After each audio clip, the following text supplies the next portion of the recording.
Ahora sí. Ya, lo que les comentaba es que es importante también que ustedes tengan un poco de conocimiento de lo que ocurre con la historia de la anestesia general, porque si bien está muy tipificado al ámbito médico, fue un dentista que tuvo la sapiencia o el alumbramiento mental de observar en ese lugar de recreación que había, donde estaban utilizando ese gas hilarante, como hemos visto, y que lo utilizaba para hacer algunos tipos de maniobras jocosas, hasta cuando el personaje bajó donde estaba en la tarima y se tropezó y se cortó la pierna, y el doctor White se estaba mirando y sobre todo que no le dolió. Y ahí comienza toda esa historia maravillosa que tiene la anestesia, y que obviamente fue un término que no es muy feliz, ¿ya? Bueno, lo importante es entrar en el ámbito de lo que es la utilización de la anestesia, ¿ya?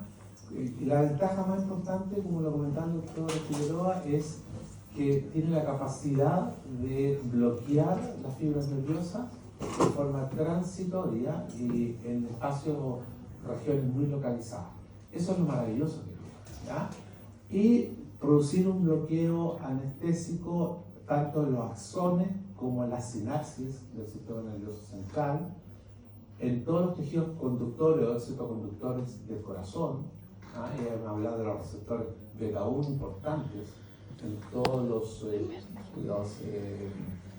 elementos de cronotropismo y otro positivo que tiene el corazón, y la unión de los neurotransmisores también, ¿ya? ¿Cuál es la estructura química que tiene un anestésico? Tiene un núcleo aromático, ¿ya?, que es la parte lipofílica de la molécula y que tiene la capacidad de atravesar membranas, ¿ya?, y una cadena intermedia, ¿ya?, que le da la característica de duración y potencia a la anestesia, y un núcleo aromático que puede ser un éster, una amida, que le confiere la farmacocinética y la farmacodinámica a este tipo de clasificación del anestésico, y una parte que es hidrofílica, que corresponde a una amina tercera. Por lo tanto, vamos a tener un extremo de la molécula que tiene la capacidad de poder atravesar membrana, y un extremo posterior de la molécula que no tiene la capacidad de atravesar membranas, pero que va a cumplir la función final de ser un catión activo, iónico, que va a bloquear los canales, en este caso los canales de sodio del axón o de la fibra nerviosa, para bloquear obviamente el dolor. La estructura con una unión éster y la estructura de la molécula con una unión amida. ¿Cuáles son las propiedades físico-químicas que tiene la anestesia para producir este bloqueo? ¿Ya? Depende de la cantidad de moléculas con base no catiónicas que tiene la capacidad de atravesar la membrana. Depende del pK de la molécula anestésica o de la anestesia propiamente tal. Por eso es importante, porque más adelante ustedes van a poder observar que las instrucciones de las anestesias traen en su dispositivo todas estas indicaciones. Pero lo importante que se tiene es que con el pK de las anestesias, por una acción antilogarítmica, se transforma en el pH de la anestesia. Así llegan a igualarse en algún momento el pH y el pK propiamente del líquido anestésico. La otra característica que tiene esta molécula anestesia es la capacidad de unirse a proteínas plasmáticas. Estas proteínas plasmáticas que están en la unión de los receptores dentro de la fibra nerviosa, ¿ya?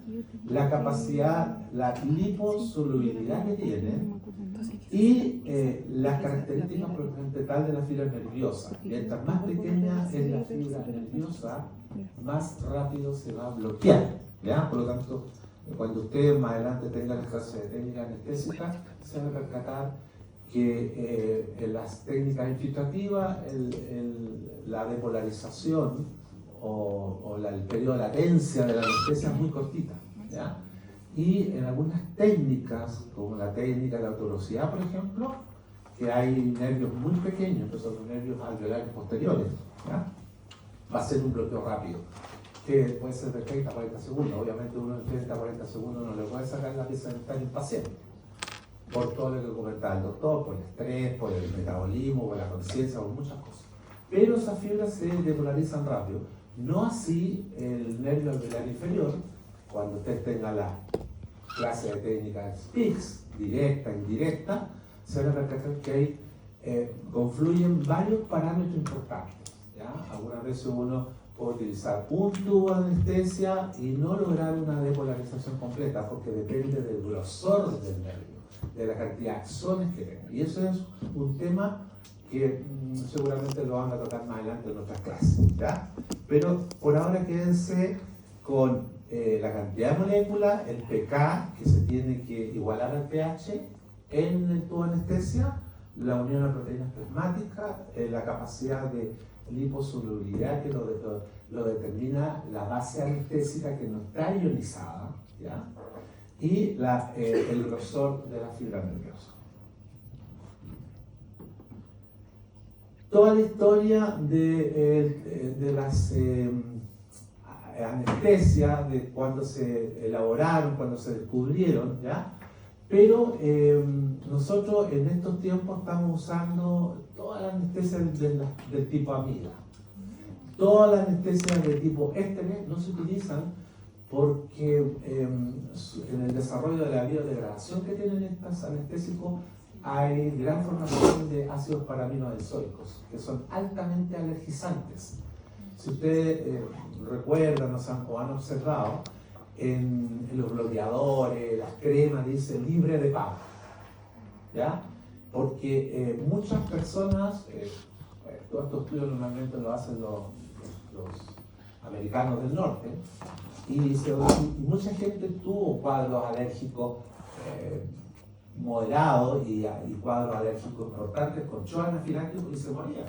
Y no tenían idea por qué. Y era porque utilizaban sustancias con alergizantes como el ácido paraminobenzoico. Entonces, todos estos ésteres producen su metabolización ácido paraminobenzoico. Por lo tanto, se eliminaron, se desterraron del uso odontológico y se empezaron a usar anestésicos de tipo amida. ¿Y con qué nos quedamos de los anestésicos del grupo ésteres? Con la benzocaína, que es un anestésico que nosotros lo utilizamos en forma tópica. ¿Y por qué en forma tópica? Porque no tiene la capacidad de traspasar membranas ni traspasar mucosas. Por eso que usted es seguro usarlo como placebo, por ejemplo, en los niños, ¿ah? Y los adultos algunas veces que me van a reír, ¿me pueden por favor poner un poquito de anestesia en el área porque para que no me duela la anestesia o la aguja? ¿Ya? Porque no tiene absorción. A diferencia de la lidocaína, ¿ya? Que sí se absorbe un 100% de la mucosa bucal. Por lo tanto, la utilización de la lidocaína en forma tópica tiene que tener mucho cuidado, especialmente los niños, ¿ya? Por el peso y por la posibilidad de que pueda haber algún trastorno de tipo de sobredosis, ¿ya? Pero con respecto a la benzocaína no hay ningún cuidado porque no hay absorción a través de las cosas.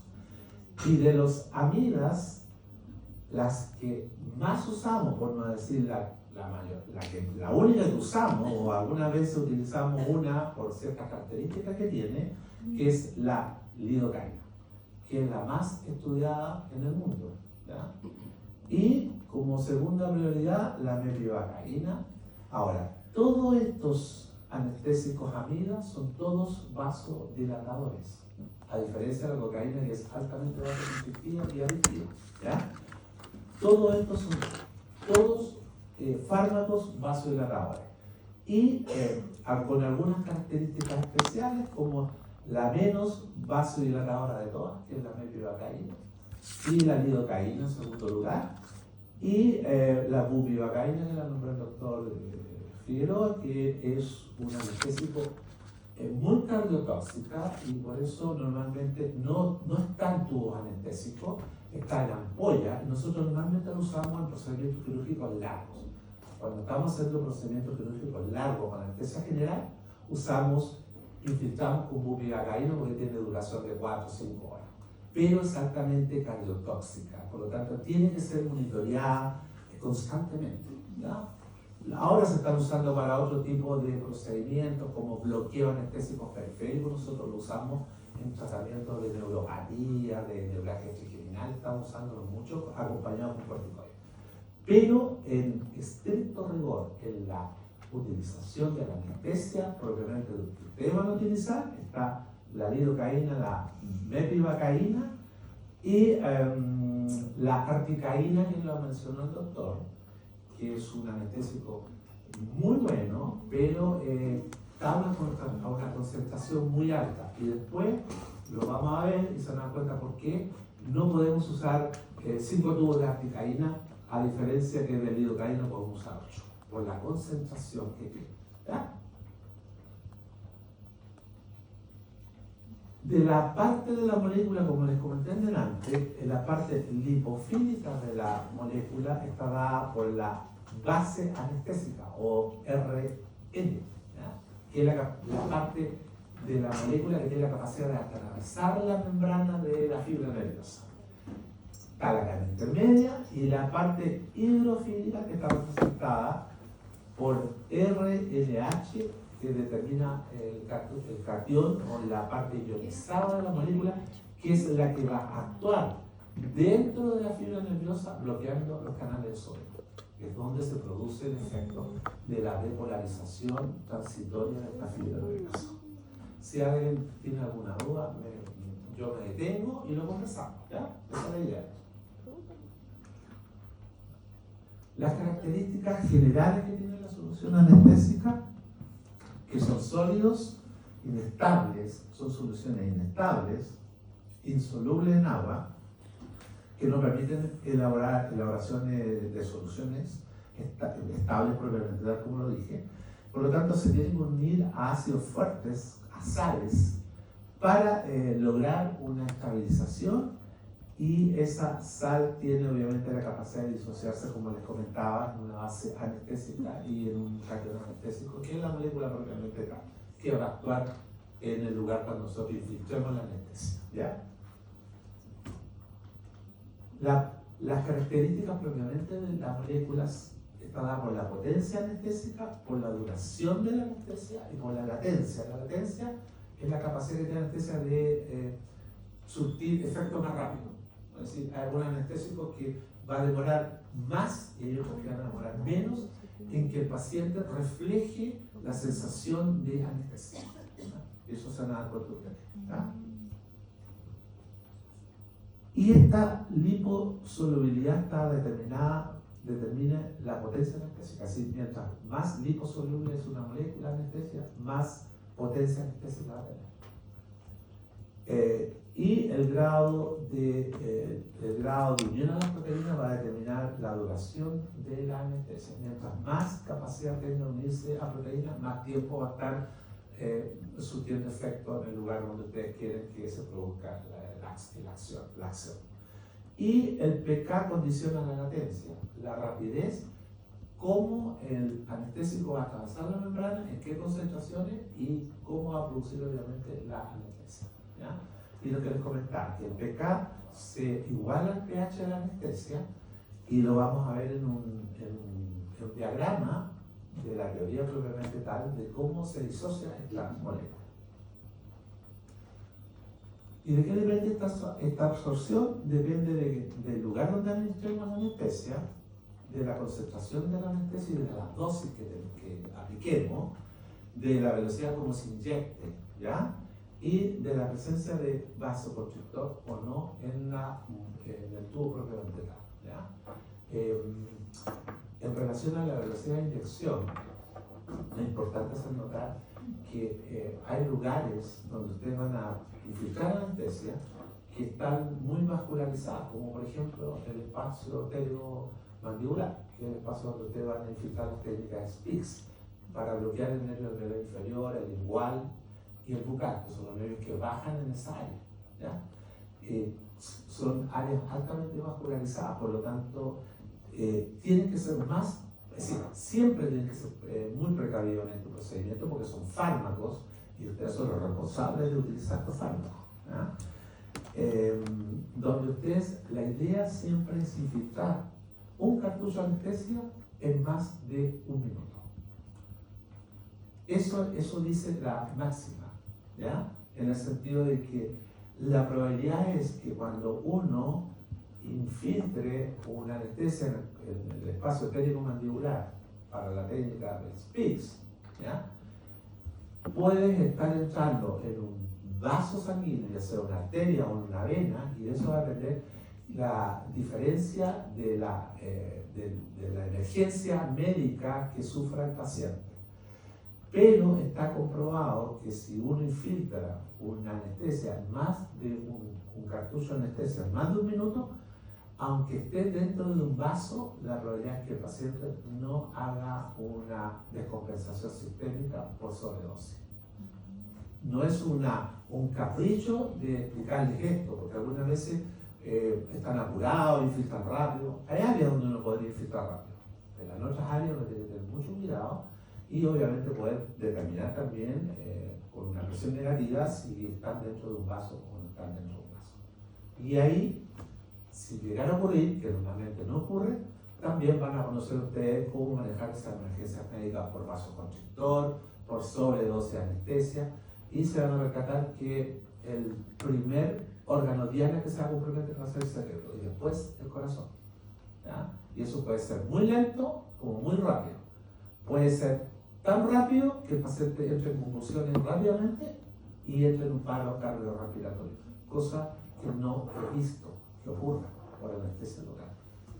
Pero también eso va a depender mucho de cómo ustedes realicen esa mentada ficha clínica que también hasta el cansancio les vamos a dar el tercero, cuarto y quinto para que entiendan que ese es el documento legal que les va a permitir a ustedes no tener en el tiempo una complicación de carácter sistémico por este tipo de fármaco.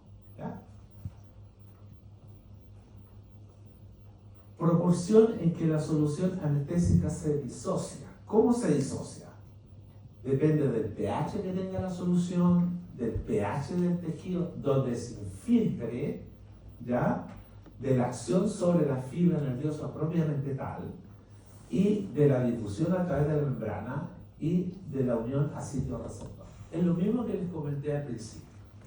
El pH de la solución va a ser, mientras ese pH o ese pK se acerque más al pH del tejido donde ustedes van a infiltrar, más rápido o más corto va a ser la latencia, más rápido va a ser la inducción de la depolarización. Ejemplo, el pH tisular normalmente es 7.4. Eso más o menos, ¿se acuerdan de eso, cierto? Si yo tengo un anestésico con un pK que es igual a un pH en ese antilogarítmico que les expliqué, de 8, y tengo otro anestésico que tiene un pK de 7,6, ¿quién va a depolarizar primero? De los dos. El de 7,6, ¿cierto? Porque se acerca más al pH del tejido. Por lo tanto, se va a disociar más rápido en partículas o moléculas que no están cargadas, que son las que van a ingresar a la fibra, y así a medida que va ingresando el anestésico a la fibra, se va transformando la fibra catiónica en sin ion y sin su parte ionizada y va a ingresar a la fibra. ¿Ya? Eso lo vamos a ver un poquito más adelante. Anestésicos tipo éster se metabolizan por enzimas, las pseudocolinesterasas que están en el sistema sanguíneo, ¿ya? Y los anestésicos tipo amida se metabolizan 100% a nivel hepático, excepto la lidocaína, que la voy a mencionar más adelante, que también tiene una metabolización pulmonar. ¿Ya? No lo usamos la lidocaína, por lo que les comenté al principio, porque la más estudiada y la de mejor rendimiento es la lidocaína. Entonces, hay algunos casos especiales que se podrían usar, pero lo importante es que se queden con esto que es fácil, ¿ya? Y la excreción es por vía renal, como algunos como metabolitos activos, ¿ya? Todos los ésteres, todos los anestésicos ésteres se metabolizan por enzimas. Y se dio en muchos casos también en el mundo que había pacientes que no tenían la enzima o tenían ausencia de esa enzima, y esos pacientes se murieron. No pudieron obviamente metabolizar y se produjo una sobredosis fulminante. Entonces, por todos lados sigue siendo la reina los anestésicos ¿ah? Clasificación según su duración en su acto de acción propiamente tal. Hay anestésicos de acción corta, como la procaína o la propoxicaína, que son ésteres que no lo usamos, ¿ya?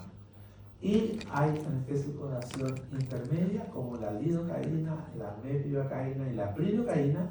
De estos tres, los que usamos constantemente y ha pacificado su uso es la lidocaína y la mepivacaína. Y de acción prolongada, la etidocaína y la bupivacaína, que ya les mencioné, que tienen ciertas características especiales, especialmente la bupivacaína. Entonces, ¿dónde nos quedamos? Nos quedamos en la acción intermedia de dos anestésicos que están archiestudiados, el metaanálisis en estudio, y se ha comprobado que son efectivos y que las contraindicaciones son mínimas, ¿ya? Las contraindicaciones pueden ser por los acompañantes de tu anestesia, pero no por la anestesia propiamente tal. Puede ser que haya alguna persona que sea alérgica a la lidocaína, pero se estudia, ¿ya? De las dos, de la lido y la mepivacaína, la menos vasodilatadora es la mepivacaína y la lidocaína es un poquito más vasodilatadora o menos que las demás. En la tipificación de la FDA, la lidocaína está en el grupo B de tipificación de fármaco, ¿ya? De la FDA, y la mepivacaína está en C. A mí me gustaría que ustedes, como les encanta investigar, pudieran determinar cuáles son las categorizaciones que tiene la FDA. Y se dan cuenta que desde ese punto, la que tiene más riesgo, obviamente, que es la mepivacaína. Pero en algunos casos, porque es menos vasodilatadora, se puede utilizar. Por eso es importante el conocimiento, el manejar bien la farmacocinética, las concentraciones, que es lo que en el fondo tienen que empezar desde ahora a sopesar y a entender, ¿ya?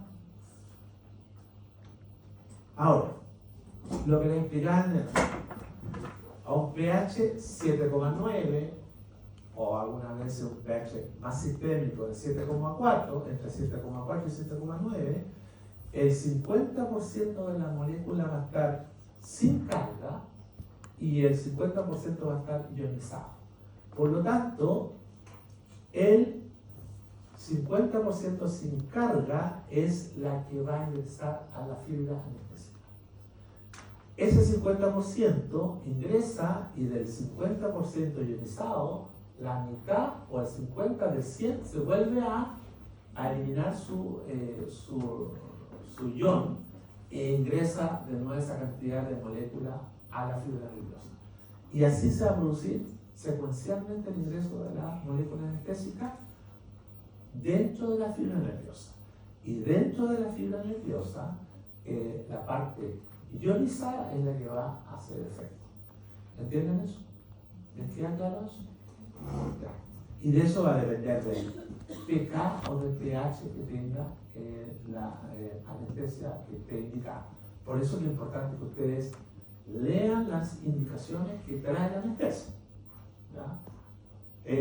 O leer qué dice propiamente tal el cartucho de anestesia. ¿Qué tipo de anestesia? ¿Qué concentración? ¿Qué tipo de concentración tiene el vasoconstrictor? ¿Ya? Eso es responsabilidad de ustedes. Ustedes son los que están manejando el fármaco y tienen que acostumbrarse desde la primera vez a ser muy cuidadosos en eso, ¿ya? De repente uno les pregunta, ¿qué anestesia están utilizando? Y no saben. Entonces mi trabajo es mirar ni revisarlo. ¿Ya? Bueno, más que un diagrama un poquito más fácil de entender. ¿Ya? Extracelular tiene un pH 7.4, obviamente dependiendo del pK que tenga la anestesia, si el pK o el pH de la anestesia está muy cerca de 7.4, hay mayor cantidad de carga no ionizada o carga anestésica libre que va a ingresar dentro de la fibra, ¿ya? Y va a ingresar más rápido dependiendo de que el pK esté más cerca del pH del tejido y va a depender también de la capacidad de liposolubilidad que tenga también la molécula, y la latencia va a ser corta y se va a ionizar, se va a disociar más rápido y va a ingresar rápidamente a un pH que es 6.9, donde nos alejamos de nuevo, por lo tanto empieza a haber más carga ionizada dentro de la fibra nerviosa, que va a ser la que va a bloquear el canal de sodio. Así funciona la anestesia o la molécula anestesia. El que va a producir el bloqueo va a ser el catión o la molécula ionizada de la anestesia. Pero cuando ocurra eso, tiene que ingresar sin carga. Y eso es el efecto que tienen las diferentes anestesias. Y ustedes van a buscar después las tablas donde dice la lidocaína, la mepiacaína, tiempo de latencia, potencia anestésica, y en base a eso ustedes eligen cuál va a ser su mejor anestesia para algún caso especial. Pero en el estricto rigor, la lidocaína sigue siendo la reina de toda la anestesia, la que van a usar a per se. ¿Ya? Hay varias teorías con respecto a cómo se produce el bloqueo de los canales, pero la última teoría, que es de receptor específico, hay como 3 o 4 teorías. ¿Ya? Se han dedicado durante toda la vida a estudiar los químicos, los bioquímicos, pero en el fondo es bloquear los canales de sodio. Al principio se pensaba que eran los canales de la entrada de calcio, pero después se dieron cuenta que era el sodio que intervenía en la entrada de polarización. Receptor específico para el sodio, hay una subunidad alfa, y esta subunidad tiene 4 dominios, y cada dominio está formado por 6 segmentos, y en el segmento 6 del dominio 4 está la unión del anestésico con donde bloquea el canal de sodio, en esa unión. Altamente bioquímico, pero es así. Pero ustedes quédense con que el bloqueo se produce cuando se cierra o disminuye el canal de sodio. ¿Ya?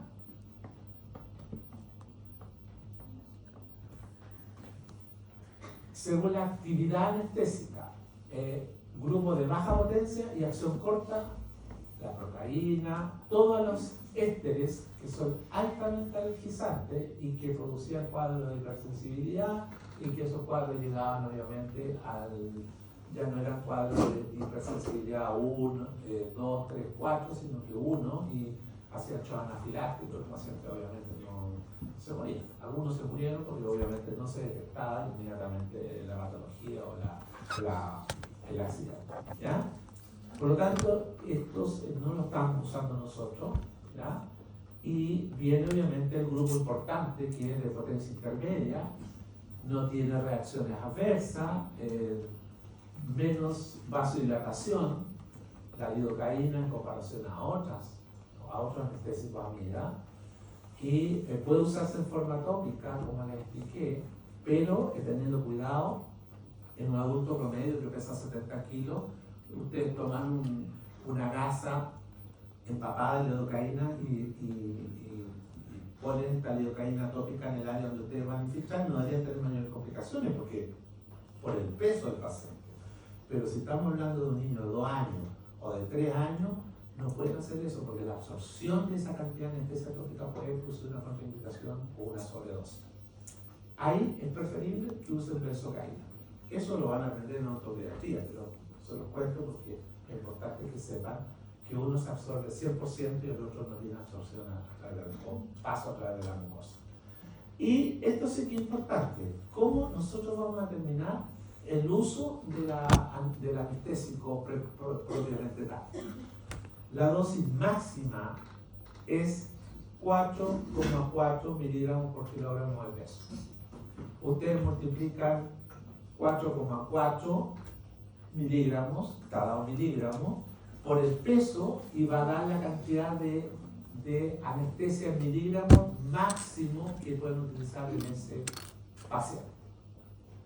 Aquí hay una salvedad, que la vamos a aclarar, que en algunos casos, cuando hablamos de pacientes promedio de 60, 70 kilos, esta fórmula es altamente específica, pero hay un tope máximo diario que ustedes pueden usar de anestesia que no debe sobrepasar los 300 miligramos diarios. Aunque el paciente pese 200 kilos, no pueden usar más de 300 miligramos diarios. Esa es la salvedad y el alerta importante que tienen que tener. Por ejemplo, alguien que tiene una calculadora, saquen, multipliquen 4,4 por 80. Un paciente de 80 kilos. ¿Cuánto da? 352. 352 miligramos de anestesia. A ese paciente de 80 kilos no pueden guiarse por la fórmula. El acercamiento es perfecto, pero tienen que llegar hasta los 300 miligramos. Si el paciente pesa 20 kilos, 4,4 por 20, 88 miligramos. Entonces, mientras más nos alejamos de la campana media de Gauss hacia el extremo etario, estamos hablando de niños de un año, un niño de un año puede pesar 10 kilos, un niño de 2 años puede pesar 15 kilos, ahí es donde usted tiene que ser súper riguroso en aplicar esta fórmula. Últimamente se ha aumentado ya la cantidad de miligramos por kilogramo de peso a 6 miligramos por kilogramo de peso. Nosotros, en un consenso general, no solamente en nuestra universidad, en otras, hemos llegado a la conclusión que 4,4 miligramos por kilogramo de peso es lo correcto. Ir más al límite es tener más probabilidad de tener dificultad. Y hasta ahora no hemos tenido nunca dificultades con este tipo de concentración.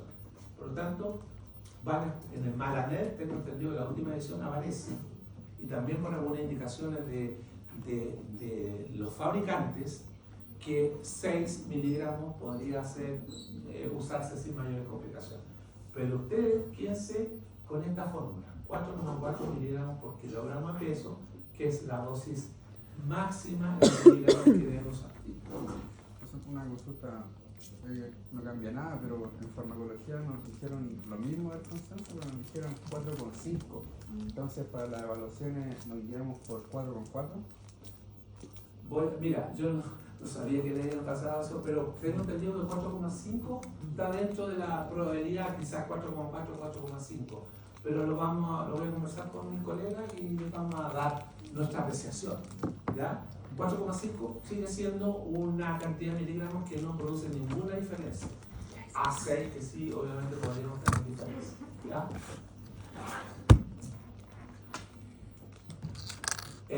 La mepivacaína, como les contaba, que es la menos vasodilatadora, ¿ya? Se indica en pacientes que está prohibido el uso de vasoconstrictores, por ejemplo, en embarazadas. Eso es un tema aparte, es un tema largo y tendido de estudiar, y también van a tener clases de eso. Pero yo, por ejemplo, cuando quiero realizar un procedimiento en una paciente embarazada, ¿ya? Y que me salgo de los rangos de trimestrales, por ejemplo, estamos hablando de una paciente que está en el primer trimestre o está en el último, y que obviamente hay mayor riesgo de complicaciones, podría usar una mepivacaína porque es más vasoconstrictora, por decirlo, que las demás. Por lo tanto, tengo más tiempo para poder actuar. Si tengo que solucionar un problema pulpoperiodontale que aqueja a esa paciente, y ustedes saben que el dolor es altamente altera la hemodinamia desde el punto de vista de la presión y desde el punto de vista de la metabolización. Por lo tanto, es mucho más riesgoso que una mujer embarazada esté con dolor de este tipo, facial o pulpo periodontal, que eliminar el problema rápidamente. Y ahí tengo que tomar la decisión. Algunas veces usamos la mepivacaína porque es más vasoconstrictora, siendo igual vasodilatadora. ¿Entienden eso? ¿Sí? Y sigue siendo la dosis máxima de 4,4 por kilo diario. Y aquí les pongo sin sobrepasar los 300 miligramos diarios. Es decir, si ustedes aplican la fórmula y 4,4 por kilo de peso sobrepasan los 300 miligramos, se tienen que quedar con 300 miligramos, que es lo máximo que pueden usar diario. Hace muchos años atrás, yo creo que ustedes no habían ni nacido, hubo un caso muy inventado en este país donde un médico extranjero no tengo nada contra los extranjeros, solamente porque fue un caso emblemático, se hizo una abdominoplastía en una clínica, no sé qué comuna, no me acuerdo, en forma local. El médico usó anestesia infiltrativa, lidocaína infiltrativa para hacer una abdominoplastía, y el personaje usó 3 gramos de lidocaína. Infiltró en el abdomen de la paciente 3 gramos de lidocaína, cuando el máximo son 300 miligramos. ¿Se dan cuenta de la envergadura del cuadro? Obviamente esa paciente entró en un paro respiratorio y encuentra un paro cardiorrespiratorio, y así todo tampoco él tenía las condiciones ni supo las maniobras de poder sacar a ese paciente del paro, y la señorita se murió. Y fue un caso muy emblemático y lamentable. Entonces es importante que estas cosas las tengan muy claras, ¿ya?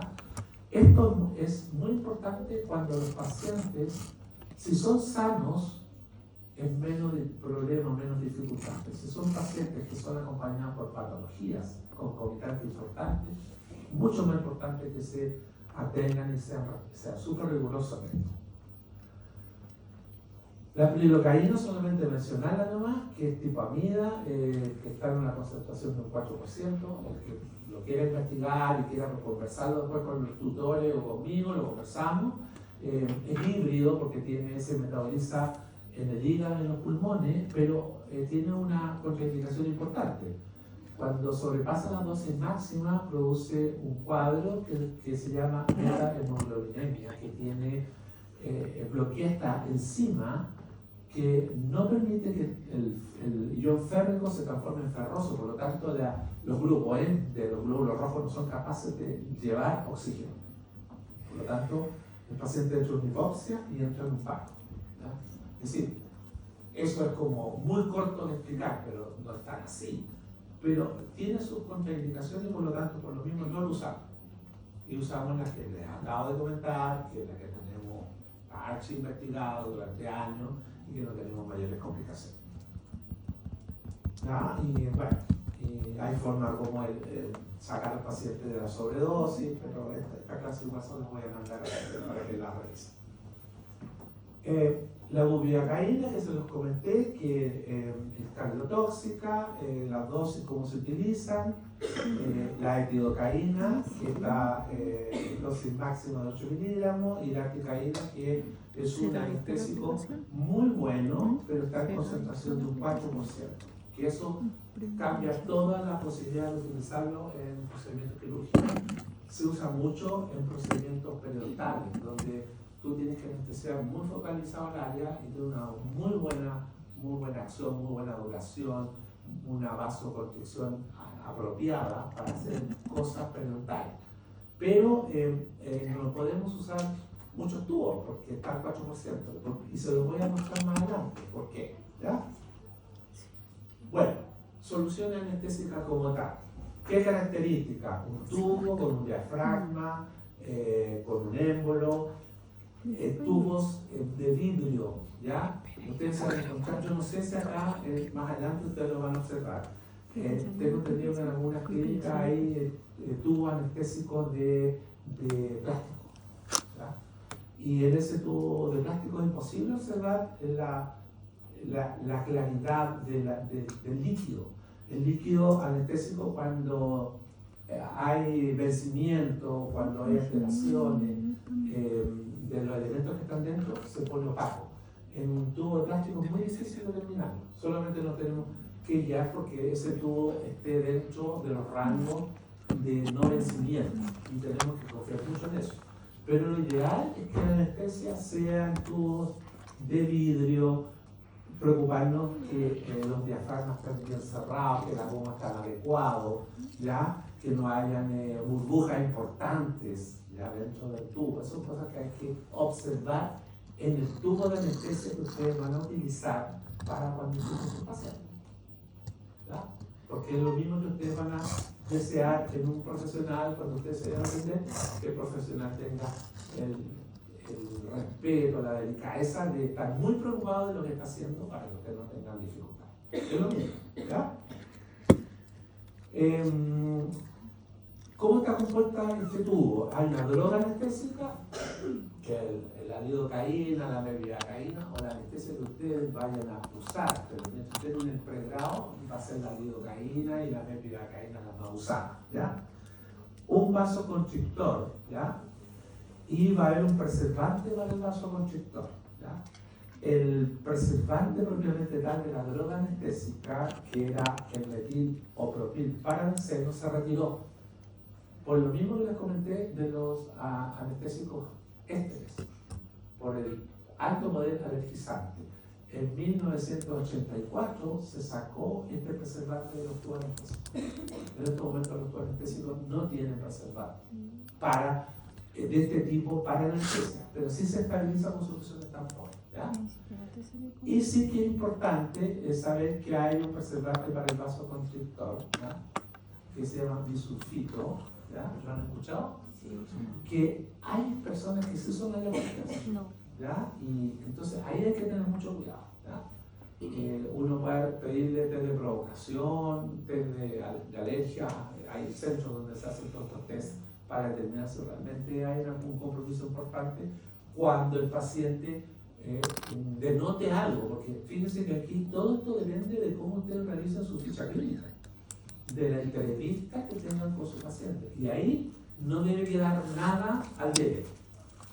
Para eso lo estamos preparando, para que cuando ustedes realicen la ficha clínica cada vez más rápido, no demorarse un día en la ficha clínica, que está bien, pero hay algunos momentos que se van a enamorar 2 horas, después 1 hora, después 30 minutos, pero la ficha va a seguir siendo muy buena.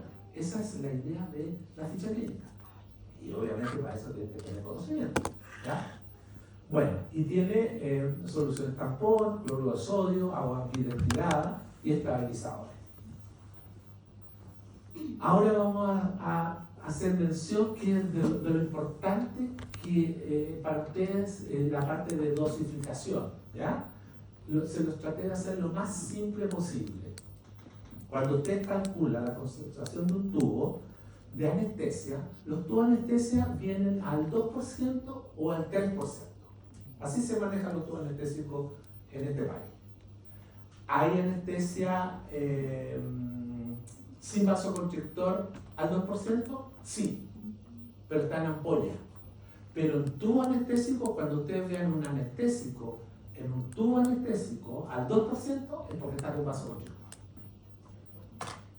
¿Ya? Eso es importante, que les quede esa idea. Y al 3% no tiene vasoconstrictor. Por lo tanto, para calcular la cantidad de miligramos de anestesia en el tubo, van a multiplicar el tanto por ciento por 1.8 ml. Es lo que tiene el tubo, el líquido. El líquido está conformado por 1.8 ml. Ustedes multiplican el tanto por ciento por 1.8 y sacan la coma y van a tener la cantidad de miligramos. Multipliquen, por ejemplo, 2% por 1.8 o por 18. 36. ¿Cuánto? ¿Cuántos miligramos entonces? 36. 36 miligramos, saca la coma. Entonces, el cartucho de anestesia al 2% contiene 36 miligramos de anestesia. ¿Les queda claro? Ya. Si fuera el 3%, sin vasoconstrictor, multipliquen 3 por 18. 54. 54 miligramos. ¿Se dan cuenta que ya hay una diferencia importante? Es decir, el cartucho de anestesia sin vasoconstrictor casi dobla al cartucho de anestesia con vasoconstrictor. ¿Ya? Otra cosa importante que también tienen que observarlo es que el tubo de anestesia que está al 2%, ¿ya?, está con vasoconstrictor. Y ese vasoconstrictor está en una densidad o en una concentración de 1 a 100.000. Hay concentraciones de 1 a 200.000, hay concentración de 1 a 50.000, hay concentración de 1 a 20.000. Y eso también determina cuántos tubos de anestesia pueden usar. ¿Ya? Porque nosotros no podemos usar concentraciones de 1 a 20.000 de vasoconstrictor porque no podríamos poner más de 4 tubos. Pero si usamos concentración de 1 a 100.000, sí podemos usar, dependiendo del peso promedio del paciente, hasta 7, 8 tubos, dependiendo de los nosotros vamos a realizar. ¿Les queda claro? Bueno, y si tienen alguna duda, a medida que avancemos, vamos a ir dilucidando esa duda. Entonces, quédense con esto. 3 microgramos por kilogramo de peso. ¿Ya? Multipliquen 3 por 70 kilos. 210 microgramos. ¿Cierto? Ya. El máximo de microgramos diario debe llegar hasta 200 microgramos. ¿Ya? Ahora, 1 miligramo, anoten esto porque esto no está acá y esto son preguntas de prueba. 1 miligramo tiene 1000 microgramos. Esa identidad deben acordarse siempre, que 1 miligramo tiene 1000 microgramos. Por lo tanto, en base a esa proporción deben determinar ustedes la cantidad de microgramos o de miligramos que puede tener de vasoconstrictor el tubo de anestesia y a la vez también la cantidad máxima que pueden utilizar diario de vasoconstrictor. ¿Les quedó claro eso? Ya. Dosis máxima en miligramos, 4,4 por el peso del paciente. ¿Cierto? Pero no sobrepasando los 300 miligramos. No se olviden de esa fórmula que es tope. ¿Ya? Si el paciente pesa 95 kilos, 300 miligramos. Porque el promedio va a estar en los 70 kilos. Por ahí va a estar los 4,4 por 70 que te va a dar 300. ¿Cierto? Eso así lo tienen que calcular. Dosis máxima de tubos. Dosis máxima dividido por cantidad de anestesia del tubo al 2 o al 3%. Por ejemplo, un paciente que pesa, multipliquen 4,4 por 70.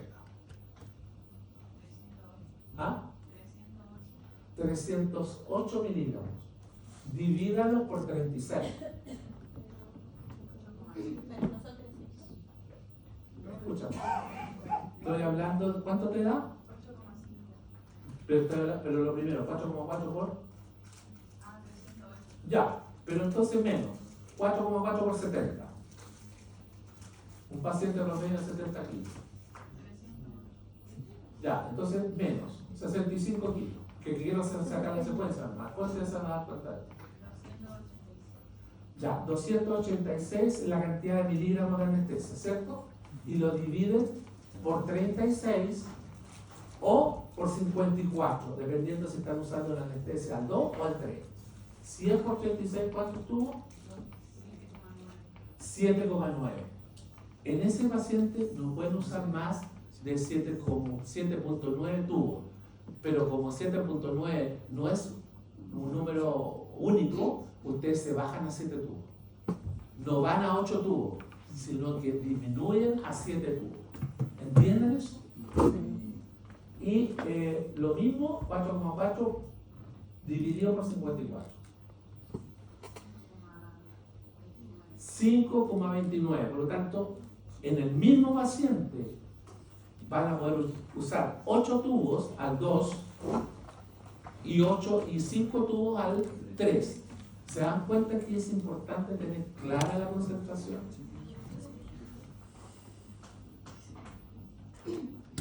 Multiplica 4 por 1,8. 72 miligramos. La articaína, cada tubo de articaína tiene 72 miligramos. El doble, casi el triple del tubo de 2% de lidocaína. Por lo tanto, es un anestésico que no podemos darnos el lujo de usarlo en grandes cantidades, mientras que la lidocaína sí, por las características, por la concentración. ¿Les quedó claro lo del porcentaje? ¿Sí? Ya. ¿Cuáles son las ventajas del vasoconstrictor? Prolongar el efecto anestésico, disminuye los efectos tóxicos de la droga porque se ralentiza el paso hacia el torrente sanguíneo, son del tipo catecolamina, especialmente la epinefrina, ¿ya? Porque tiene actividades en receptores alfa y beta en un 50% y un 50%. Actúa tanto 50% en receptores alfa como 50% en receptores beta. La norepinefrina tiene actividad en receptores alfa un 90%, no lo sé, porque los receptores alfa están masificados en los vasos sanguíneos periféricos, entonces no lo sirve para lo que estamos usando. Entonces usamos un vasoconstrictor de estas características de las catecolaminas que está en un porcentaje de un 50 y un 50 y ahí encaja perfectamente en la epinefrina. ¿Ya? No utilizar en patologías no compensadas, por ejemplo, en hipertensión severa o hipertensión refractaria. Hay pacientes que ustedes van a tomar la presión y va a estar un paciente que está en tratamiento con medicamentos para su hipertensión y no usar uno, va a usar 2 o 3 de toda la familia de los medicamentos para la patología hipertensiva. Por eso es importante que tienen que saber de fisiología, de fisiopatología, de las patologías prevalentes con las cuales ustedes más van a encontrar, la hipertensión y la diabetes, que vienen de la mano casi. ¿Ya? Entonces, hipertensión severa o refractaria, un paciente que está en tratamiento, pero ustedes le toman la presión y va a tener 190 con 100. Un paciente de alto riesgo. Entonces, eso va a marcar la diferencia entre que lo hagan acá, lo deriven o determinen otro tipo de indicaciones, ya sea interconsulta, su médico tratante, algunos exámenes complementarios que ya algo conocen, o mucho o poco, pero conocen. ¿Ya? La insuficiencia cardíaca congestiva, ¿ya? De alto peligro por el uso de vasoconstrictores. ¿Sí? Vamos a usar anestesia con vasoconstrictor y queremos tener un procedimiento limpio, por eso usamos los vasoconstrictores. Si vamos a hacer un procedimiento, una exodoncia, queremos que podamos extraer bien, que no haya mayor sangramiento. Si van a realizar un procedimiento de tipo rehabilitador, que no haya sangramiento en la encía, que puedan retomar bien las impresiones. Entonces, en este tipo de patología no deben utilizar vasoconstrictor. En el hipertiroidismo, ¿ya? O paciente con bypass. Pero con esto se tienen que quedar, ¿ya? Pero excepto porque ustedes están en un pregrado, en un lugar que está protegido para ustedes, pero todos estos pacientes en un hospital, bajo otra connotación, sí tenemos que proceder y hacer los procedimientos igual. Si un paciente tiene una hipertensión severa y tenemos que solucionar algo con conducta facial o dental, lo tenemos que hacer. Si el paciente está con insuficiencia cardíaca congestiva, también. Si está con bypass, hay un periodo de ventana, eso no lo sabe usted, son 6 meses. Pero si está con bypass, operado hace 2 semanas y tiene una complicación, lo tenemos que solucionar. Pero si 8 es harina 8 constante. Lo importante es que esto lo tiene, primero aprender a manejar esto para después entender por qué pasa lo 8. ¿Ya?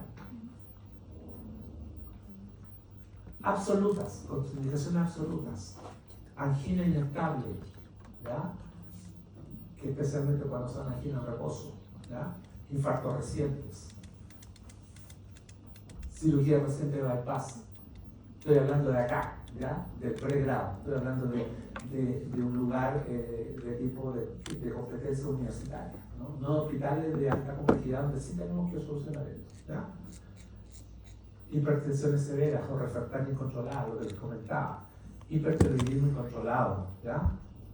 Todas las ambas que son córtico-dependientes y los tumores de la glándula suprarrenal con alta actividad de catecolamina. Son pacientes de alto riesgo. Pero si estos pacientes necesitan un procedimiento facial o dental de urgencia, porque si no se hace va a llegar a un problema más grave en este paciente, hay que hacerlo. Pero hay que hacerlo bajo otro paso. Y se puede, pero es importante que esto lo vayan haciendo. Ustedes van a atender pacientes controlados o pacientes sanos, pero no van a pasar de ahí, no van a pasar una SAT3 ni una SAT4. Contraindicaciones relativas, pacientes tratados con antidepresivos tricíclicos. Y alguien que me diga por qué.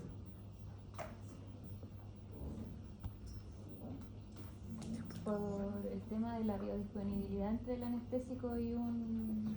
¿Qué hacen los antidepresivos tricíclicos? ¿Cuál es la función que tiene el organismo? Inhiben recaptaciones de... Exacto, ¿cierto? No hay recaptación de sustancias que son activas, que producen actividad, porque está deprimido, por lo tanto necesita estar estable, ¿ya? Por lo tanto, si hay gran cantidad de elementos activos, de catecolamina, de sustancias que producen obviamente una actividad metabólica mayor, y tú le agregas vasoconstrictores, ¿ya? En mayor cantidad puedes tener obviamente una sobredosis y tener una complicación. IMAO, pacientes tratados por IMAO. No se puede degradar el vasoconstrictor. Exactamente. ¿Ya? Las catecolaminas se metabolizan en 2 minutos en el organismo. ¿Sabían eso usted o no? Por ejemplo, van a poner anestesia a un paciente, lo van a ver y les va a pasar más que una vez. Y el paciente dice, doctor, siento dolor precordial, hay sudoración, me siento inquieto, siento como temblor. Y ustedes pusieron una técnica de Spitz en 10 segundos en el compartimento, en el espacio térmico mandibular para anestesiar el nervio, el B3. Y pusieron un tubo de anestesia al 2% obviamente con vasoconstrictor, en 10 segundos. Y nosotros le hemos dicho que no puede ser menos de 1 minuto. Ese paciente va a tener una complicación por vasoconstrictor. Ahora, si es por vena, va a ser más lento. Si es por arteria, va a ser ipso facto. Y el paciente va a sentir frecuencia aumentada, pulso aumentado, mayor, dificultad para respirar, en algún momento lo va a sentir, notorio, dolor, sudoración, y ustedes se van a desesperar y se van a ir y dejar el paciente. Entonces ese paciente, ustedes saben que esto va a ser un constrictor, porque seguramente ingresaron a una arteria, a un vaso. ¿Qué van a hacer con ese paciente? Lo van a poner su procedimiento, lo van a sentar para que respire, para que tenga actividad la musculatura intercostal, y en 2 minutos el paciente se va a sentir. Porque fue por vasoconstrictor, por la epinefrina que actúa a nivel de los beta 2 o beta 1 del corazón. ¿Ah? ¿Qué receptores tiene? ¿Qué beta tiene el corazón? ¿El músculo cardíaco? Beta 1. ¿Y los beta 2 están? Beta bloqueadores no selectivos. porque compite, ¿ya? Con el vasoconstrictor. Drogadicción a la cocaína. No significa que no lo vayan a atender. ¿Ya? Pero ahora no es como antes. Hace 20 años atrás, el que era cocainómano no te lo contaba. Tú lo tenías que detectar. ¿Y cómo detectar? Por la entrevista, por la forma como se expresa, cómo se acelera, los movimientos que realiza, la presión, tú la mides y va a estar en 180 con 100 y tú, el paciente no es hipertenso. Es como antes cuando uno le preguntaba a los pacientes si tenían alguna patología infecto contagioso, ahora no te mentían. Ahora los pacientes no, y eso es muy bueno. El paciente llega y te cuenta, sí, soy cocainómano. ¿Me puede atender? Hoy día no. Deja de ingerir cocaína mañana y te atiendo mañana. Y ustedes le van a tomar la presión, la presión va a estar estable y van a utilizar quizás con más precaución anestesia al 3%, pero lo van a atender. Es lo mismo que va a pasar con los pacientes VIH. Sí, soy VIH. No tengo SIDA, pero soy VIH. Controlado. Y ahí van a tener que pedirle recuento de linfocitos, ¿ya? Y carga, ¿ya? Para poder determinar si está estable y si está estabilizado y no está activo su VIH. Sí, todas esas cosas ocurren ahora, hace 20 años no ocurren. Parece que eso es lo último. No. Propiedad ideal de la solución, entonces, que sea selectivo sobre el tejido, que produzca una anestesia completa, pero una anestesia que es reversible, ¿ya? Y que no irrite y que no lesione tampoco el tejido donde van a infiltrar. Mínima toxicidad y efectos secundarios, periodo de latencia corto, ¿ya? Que ingrese rápido a la fibra nerviosa, que no se demore 10 minutos. Ahora, ojo, en la anestesia del nervio alveolar inferior, uno espera que se depolarice esa fibra, el alveolar, que es el último. El bucal se va a depolarizar rápido porque es delgado, el lingual también, porque es muy delgado, pero el alveolar no. Entonces puede pasar 5 o 6 minutos y el paciente, sí, siento algo diferente en el alveolar, pero no es lo que yo pensé que era más. Entonces uno dice, no, pero yo anestesié bien, utilicé la técnica adecuada, me preocupé de estudiar bien mis límites topográficos, que es lo que tienen que hacer. Y así todo. Entonces yo tengo que pensar que no es que yo haya fallado, sino que necesita mayor concentración. Porque el nervio alveolar es más grande, tiene más axones. Por lo tanto, los últimos axones del centro del nervio son los últimos en depolarizarse por concentración. Por lo mismo uno espera 5 o 6 minutos. Y van a haber veces que van a infiltrar de nuevo y él va a decir, sí, siento diferente el labio, la lengua, no me duele nada, estoy bien. Y ustedes van a ir, van a hacer su prevención a la muela, a su testa dentaria, van a tratar de sacar el diente y le va a doler al paciente. Y ahí están las sabias palabras del doctor Hernández, de su anatomía. Yo también si tengo toda anestesiado, ¿por qué no puedo sacar esta muela? Y entra la desesperación. Pero resulta que hay otras fibras nerviosas que pueden estar acompañando esa área. El plexo cervical superficial, el midrioideo con sus líneas aberrantes. Por eso es importante la anatomía, por eso es importante todo. ¿Ya? Y eso sería todo.